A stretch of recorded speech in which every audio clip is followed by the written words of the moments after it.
You just paid for your coffee with a Visa card. The transaction took less than a second.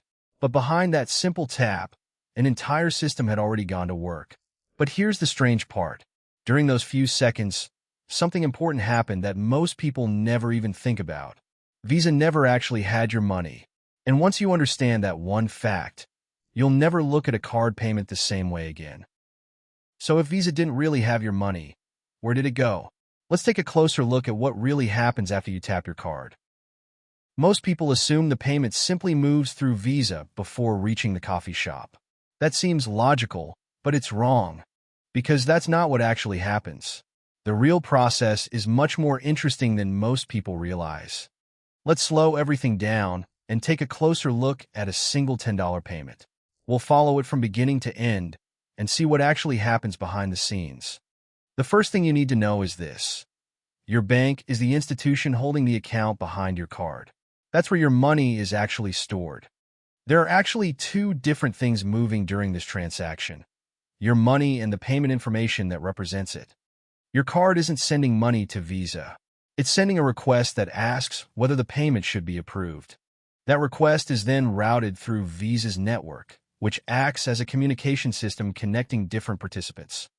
Visa forwards the request to your bank and asks a simple question. Can this transaction be completed? At that point, the decision belongs to your bank. It can approve the transaction, or it can decline it. Once the bank makes a decision, the response begins traveling back through the network toward the merchant. Within seconds, the payment terminal receives the bank's answer. And within seconds, the merchant receives an answer. In this case, the transaction has been approved. Notice what just happened. Visa helped move the information between participants, but it never actually held your money. And that naturally leads to another question. If Visa isn't holding your money, then how does it make money? The answer is surprisingly simple. Visa earns revenue by operating the network that makes these transactions possible. One transaction doesn't seem very important, but multiply that process by millions of payments, and the economics completely change. What looks like a small fee can become a massive business when it's repeated millions of times every day. And that's the key to understanding Visa. Its real product isn't the card in your wallet. It's the network behind it. Banks want their customers to pay almost anywhere. Merchants want to accept almost any card. Both rely on the same infrastructure. Visa didn't need to build the products people were buying. Instead, it built the system that connected everyone. Think about it this way. You don't own the cars, and you don't own the goods inside them, but you own the road. That's essentially what Visa created. Infrastructure that banks, merchants, and consumers continue to depend on every day. And as more consumers and businesses join the network, the value of that network continues to grow. More merchants attract more customers. More customers increase the network's value. And that additional value attracts even more merchants. And that's where the story becomes much bigger than Visa. There's an important business lesson hidden inside this model. You could spend your resources building individual products, or you could build the infrastructure that connects all of them. That's why Visa is much closer to the road than the car.